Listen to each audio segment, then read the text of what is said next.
মানুষ রয়েছে সবাই একজনের মুখাপেক্ষী, তিনি বলেন আল্লাহ। আমার আল্লাহ কারো মুখাপেক্ষী না, আল্লাহ কারো মুখাপেক্ষী না। আপনি আমি দুনিয়ার সব কিছু সবাই যার মুখাপেক্ষী তিনি কে? জোরে আওয়াজ করে বলতে হবে তিনি কে? আর জোরে বলে তিনি কে? আল্লাহ বলেন নবী আপনি জেনে আছেন আমি আল্লাহ এক, আমি আল্লাহর সাথে কোনো শরীক নাই। আল্লাহুস সামাদ, আমি আল্লাহ মুখাপেক্ষী, আমি আল্লাহ কারো মুখাপেক্ষী না। দুনিয়ার সবাই আমার মুখাপেক্ষী, কিন্তু আমি আল্লাহ কারো মুখাপেক্ষী না। লাম ইয়ালিদ ওয়া লাম ইউলাদ, আমি আল্লাহ কারো থেকে জন্ম নেই না, আমি আল্লাহ কাউকে জন্ম দেই না। অনেক কাফের মুশরিক বেদিনরা বলতো এই আল্লাহর সন্তান ঈসা আলাইহিস সালাতু ওয়াস সালামকে বলতো এরা আল্লাহর সন্তান। জোরে বলি নাউযুবিল্লাহ। আল্লাহ জানিয়ে দিলেন লাম ইয়ালিদ ওয়া লাম ইউলাদ, আমি আল্লাহ কাউকে জন্ম দেই না, আমি আল্লাহ কারো থেকে জন্ম নেই না। ولم يكن له كفوا أحد। ও আমার মুসলমান বাবাজিরা, আমার আল্লাহ হলেন এক অদ্বিতীয়। গোলামি যদি করতে হয়, ইবাদত যদি করতে হয়, তাহলে করতে হবে কার? আর জোরে কার? দুনিয়ার কোন মানুষের গোলামি চলবে না,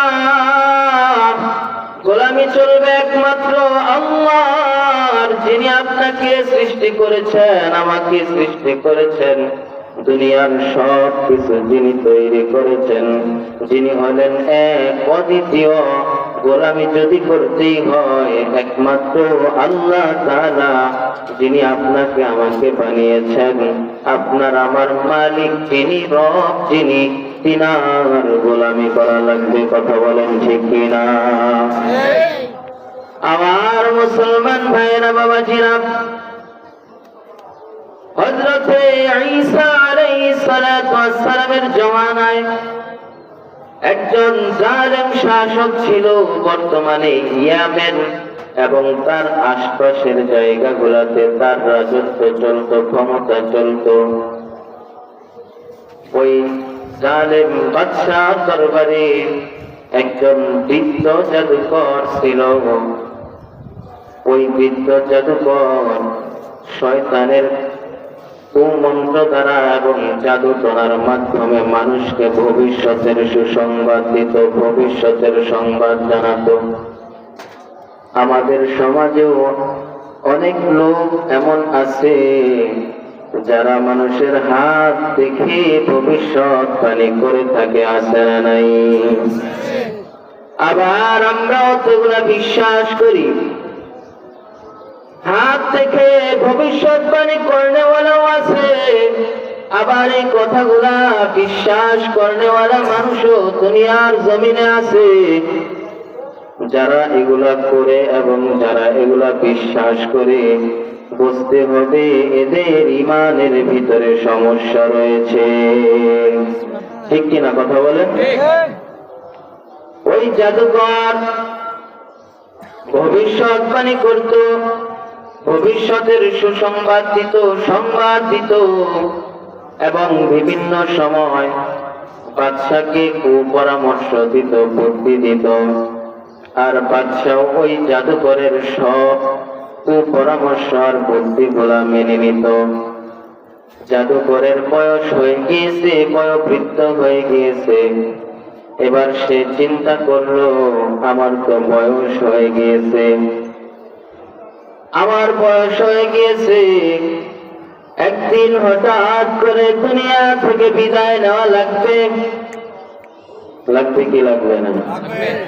আর জোরে লাগবে কি লাগবে? জাদুকর বেদিন থাকলো, বেঈমান থাকলো, সে এটা বিশ্বাস করত যে বয়স হয়ে গিয়েছে, বৃদ্ধ হয়ে গিয়েছি, হয়তো একটা সময় আসবে, মৃত্যু উপস্থিত হবে, দুনিয়া থেকে বিদায় নেওয়া লাগবে। যেদিন হয়েও সেই চিন্তা করেছে, যদিও সে ঈমান আনয়ন করে নাই, মুসলমান হয় নাই, কিন্তু আপনি আমি মুসলমান হয়েও আপনার আমার মাঝে চিন্তা আসে না যে একটা সময় আসবে মালাকুল মউত হাজির হয়ে যাবে। এলাকার কত মুসলমান নারী পুরুষ ছোট বড় বিদায় নিয়ে দুনিয়া থেকে চলে গেল, নিজের চোখে দেখলাম, কিন্তু আজ পর্যন্ত একটা মানুষ আর ফিরে আসলো না।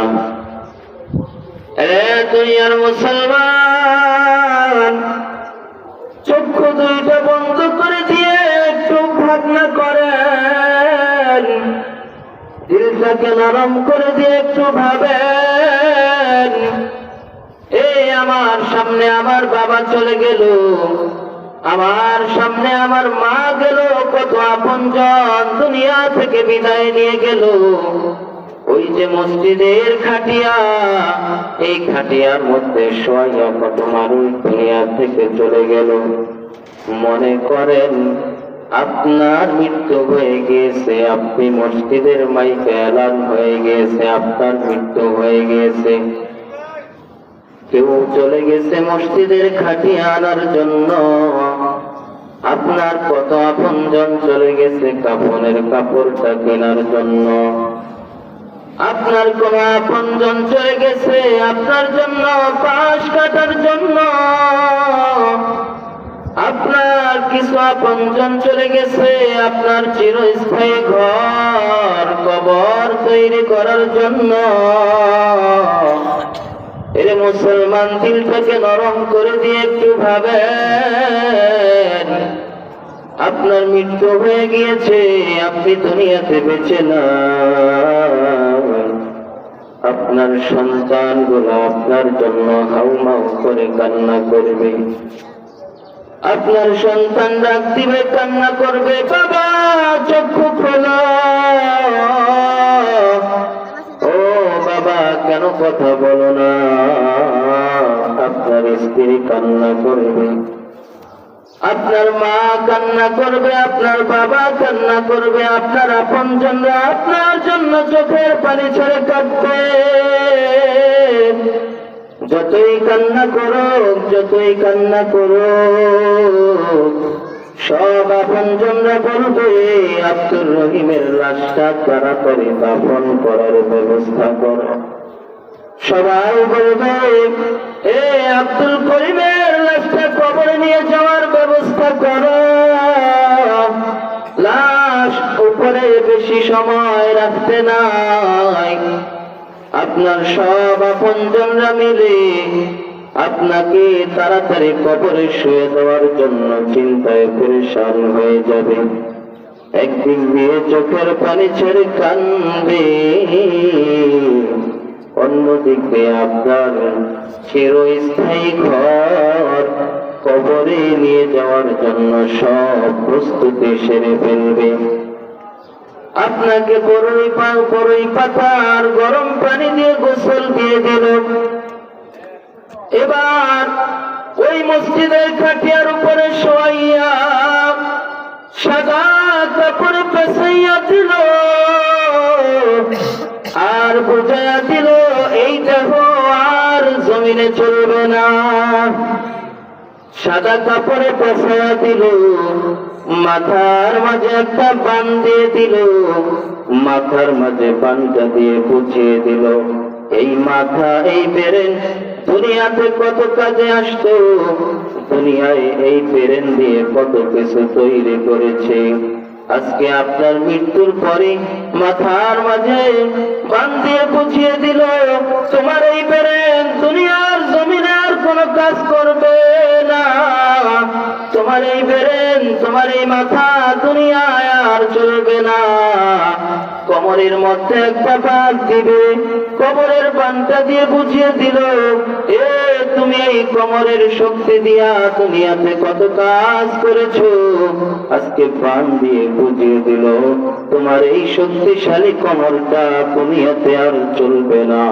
পায়ের মাঝে একটা বাঁধ দিয়ে বুঝিয়ে দিবে তোমার এই পাও দুনিয়ার জমিনে আর চলবে না। এ মুসলমান আল্লাহর গোলাম, এ বাবা, দিলটাকে নরম করে দিয়ে একটু চিন্তা করেন। চারজন খাটিয়ার চার কোনায় ধরে আপনাকে আপনার চিরস্থায়ী খাঁটি কবরের দিকে নিয়ে যাওয়ার জন্য রওনা হবে। আপনার সব আপনজন, এলাকার মানুষগুলা আপনার পিছনে পিছনে যাবে। ওই অন্ধকার কবরে আপনাকে একাই যাওয়া লাগবে। দুনিয়ার কোনো আপনজন, মা বলেন, বাবা বলেন, ছেলে বলেন, আর সন্তান বলেন, মেয়ে বলেন, আপনজন বলতে আপনার সাথে কবরে কেউ যাবে না। আপনাকে নিয়ে যাবে, সবাই আপনার পিছনে পিছনে যাবে। আপনাকে একাই অন্ধকার ঘর, সাপ বিচ্ছুর ঘর, পোকামাকড়ের ঘর, ওই অন্ধকার কবরে আপনাকে একাই যাওয়া লাগবে। আপনার সাথে কেউ যাবে না, আপনার সাথী কেউ হবে না। ওই অন্ধকার কবরে, ওই অন্ধকার ঘরে আল্লাহ ব্যতীত আপনার আপনজন আর কেউ হবে না। এ মুসলমান ইমানদার, দিলটাকে নরম করে দিয়ে একটু ভাবুন। আপনাকে কবরে নামানো হবে। সর্বপ্রথম দুই মাথায় দুইজন লোক অথবা তিনজন লোক কবরের মধ্যে নামবে। হয়তো আপনার ছেলে কবরে নামবে, বলবে বাবাকে দাও, বাবার লাশটা সন্তান কোলে নিবে। তবে এই কোলে নেওয়াটা বেশি সময়ের জন্য না, অল্প সময়ের জন্য আপনাকে কোলে নিয়ে মাটির মাঝে শোয়া দিবে। এ মুসলমান ইমানদার,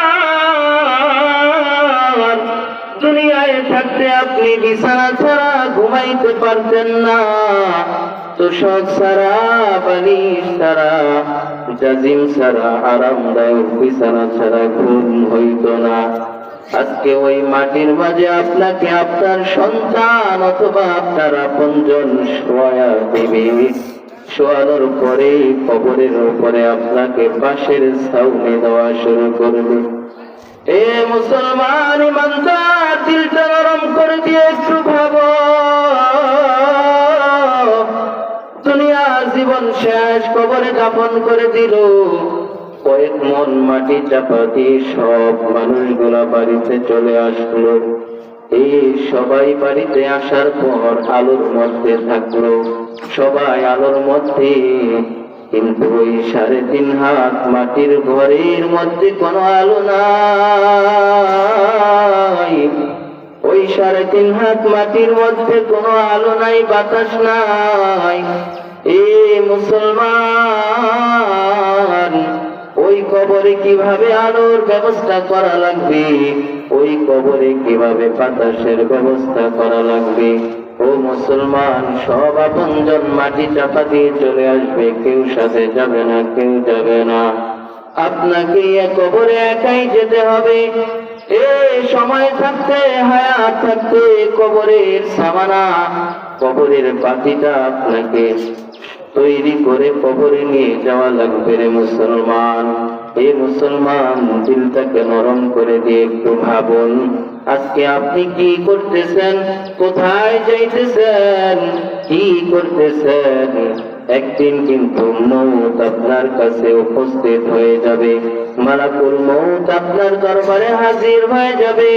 এ বিন্দু পরিমাণ 1 সেকেন্ড সময় আপনাকে দিবে না, আপনাকে কোনো সময় দিবে না। কবি বলেন, মৌত কো তুম দূর না সমঝো, মৌত হ্যায় হরদম করিব, तुमको फुर्सत ना देगा लब हिलाने के लिए, तुमको फुर्सत ना देगा लब हिलाने के लिए।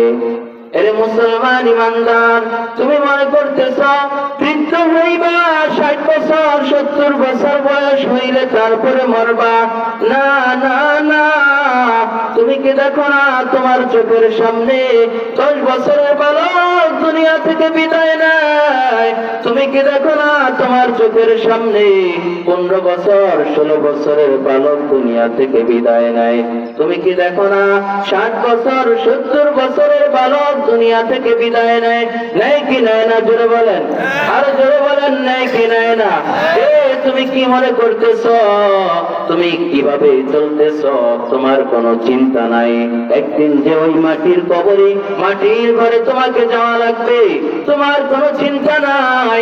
তুমি মনে করেছো দাড়িগুলো যখন সাদা হবে তখন তুমি কবরে যাইবা। তুমি মনে করেছো যখন চুলগুলো সাদা হবে তখন কবরে যাইবা।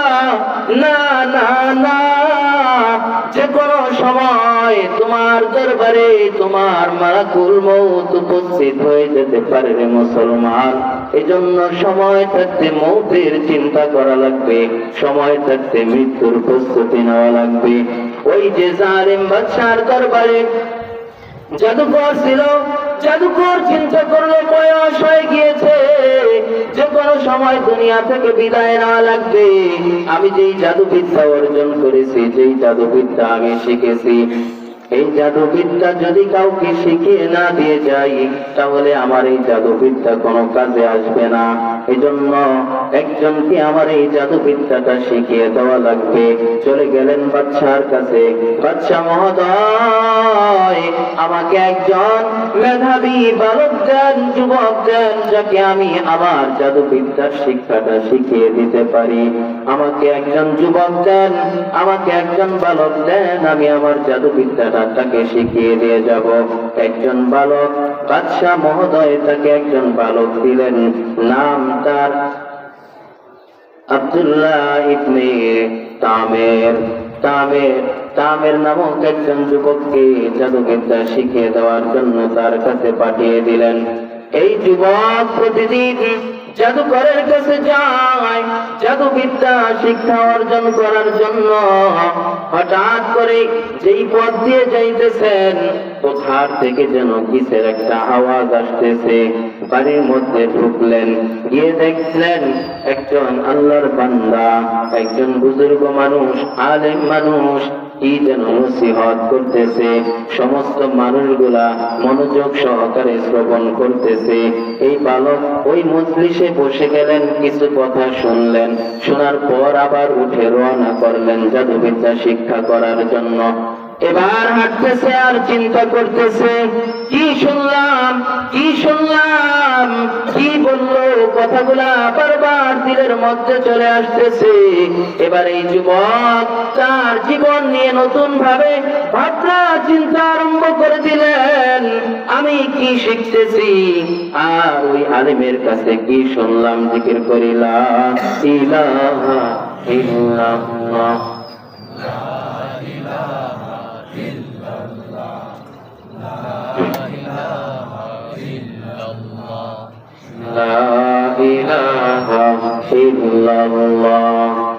এবার যুবক চিন্তা করলো, আমি যেই শিক্ষা অর্জন করতেছি, না না, এটা আসল শিক্ষা নয়।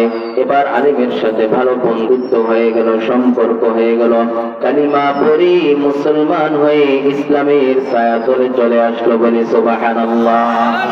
হঠাৎ করে রাস্তার মাঝে একদিন দেখে বিশাল এক বাঘ। বাঘের কারণে মানুষ চলাফেরা করতে পারে না। মানুষ তাকে দেখে বলে, এ যুবক, তুমি তো জাদুবিদ্যা শিখেছ, তোমার জাদুবিদ্যা দিয়ে এই বাঘটাকে তুমি তাড়িয়ে দাও। এবার যুবক চিন্তা করলেন, তাহলে এবার বোঝা যাবে আমি যেই জাদুবিদ্যা অর্জন করেছি এটা সত্য নাকি ওই আলেম আমাকে যেই দ্বীনের দাওয়াত দিয়েছেন, আল্লাহর বাণী শুনিয়েছেন, ওই আল্লাহর বাণী সত্য। এবার যুবক হাতের মাঝে একটা কঙ্কর নিলেন, কঙ্কর নিয়ে আল্লাহ তাআলার কাছে দোয়া করলেন, মালিক, আপনার দ্বীন আর ধর্ম যদি সত্য হয়, কোরআন যদি সত্য হয়, তাহলে আমি এই পাথর নিক্ষেপ করার সাথে সাথে যেন বাঘটা চলে যায়। আর যদি জাদুবিদ্যা সঠিক হয় তাহলে যেন বাঘটা না মরে। এবার আল্লাহ তাআলার নামে বিসমিল্লাহ বলে ওই বাঘের উপর কঙ্করটা নিক্ষেপ করলেন। নিক্ষেপ করার সঙ্গে সঙ্গে তৎক্ষণাৎ জায়গার মাঝে বাঘটা মারা গেল। এবার সমস্ত এলাকার মাঝে সংবাদ ছড়িয়ে গেল, এই যুবক অনেক পারদর্শী, এই যুবক অনেক ভালো জাদুবিদ্যার জ্ঞান অর্জন করেছে। এভাবে এলাকার মাঝে ছড়িয়ে গেল। আরেকজন অন্ধ যুবক, অন্ধ লোক তার কাছে আসলেন। আসার পরে বললেন, তুমি তো জাদুবিদ্যার শিক্ষা অর্জন করেছ, তোমার জাদুবিদ্যা দিয়ে আমার চোখটা তুমি ভালো করে দাও। এবার সে আল্লাহ তাআলার কাছে দোয়া করলেন। আল্লাহ তাআলার কাছে দোয়া করার বদৌলতে আল্লাহ যুবকের দোয়াটা কবুল করে নিয়ে ওই অন্ধ লোকটার চক্ষু দুইটা ভালো করে দিলেন। সুবহানাল্লাহ। সম্মানিত মুসলিম کرام, লম্বা ঘটনা, অনেক সময় লাগবে আলোচনা করতে। আমরা ইনশাআল্লাহ আগামী জুমায় বাকিটা আলোচনা করব। তো আজকে আমরা এতটুকু আলোচনা থেকে এতটুকু ধারণা নেই যে মৃত্যুর কথা আপনাকে আমাকে সদা সর্বদা স্মরণ রাখতে হবে এবং মৃত্যুর প্রস্তুতি আপনাকে আমাকে গ্রহণ করা লাগবে। মৃত্যুর প্রস্তুতি গ্রহণ করে এক আল্লাহর ইবাদত করা লাগবে। কার ইবাদত? এক আল্লাহর ইবাদত করা লাগবে, যিনি এক ও অদ্বিতীয়, যার কোনো শরীক নেই। আমাদের মাঝে আমরা যারা মাজারে যাই, বাবার দরবারে যারা যাই, গিয়ে যারা বাবার পায়ে যারা আমরা সিজদা দেই, তাদেরকে লক্ষ্য করে উদ্দেশ্য করে বলি যে বাবার দরবারে গিয়ে, মাজারে গিয়ে বাবার কাছে বাবার পায়ে সিজদা দিয়ে নিজের ঈমানটাকে নষ্ট করিয়েন না, নিজের দুনিয়া আখিরাত উভয় জগৎটা আপনি নষ্ট করিয়েন না। কারণ যে বাবার কাছে আপনি চাইতেছেন, যে বাবার পায়ে আপনি সিজদা দিতেছেন, গিয়ে দেখেন ওই বাবারই তো খবর নাই, ওই বাবার কি অবস্থা সেই খবরই তো নাই। আবার অনেক জায়গায় যেই বাবার দরবারে মাজারে গিয়ে মানুষরা সিজদা দেয়, আসলে গিয়ে খুঁজে দেখলে পাওয়া যাবে অনেক জায়গায় ওই বদনা ছাড়া ওই জায়গায় কিছু নাই। বদনাশার মাজার আছে না নাই? অনেক নামে মাজার আছে, গিয়ে দেখবেন ওখানে আসলে বদনা ছাড়া কিছুই নেই, ওই ছাগল গরু ছাড়া কিছু নাই। হয়তো ছাগল একটা মারা গেছে, ওইটাকে ওই মাটির মধ্যে দাফন করে দিয়া বিশাল এক মাজার বানায় মাজার। এখন আর মুসলমান গিয়া ওই জায়গায় সিজদা দেয় আর বাবার কাছে চায়। আল্লাহ তাআলা আমাদের সকলকে সহি বুঝ দান করুন। সকলে বলে আমিন।